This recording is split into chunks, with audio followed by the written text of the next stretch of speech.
So I made a comment in another video about some belt squeal I had on this car a few years ago.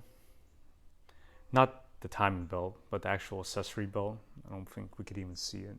It's kind of dark in there.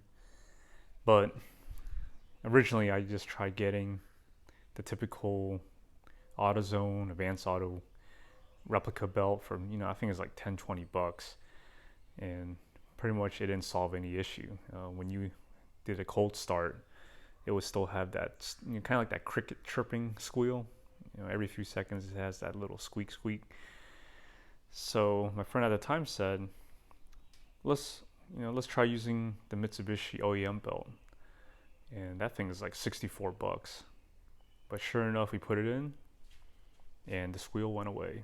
And I think that was 2015, so it's been 6 years, and haven't heard a squeal since then. So I believe sometimes it's better to just buy the OEM for certain things. Again, I would prefer the timing belt to be OEM. I believe it's Gates.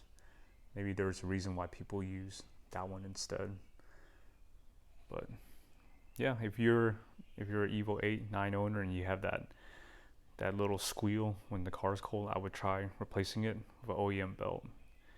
In that case, in my case, it solved all the issues.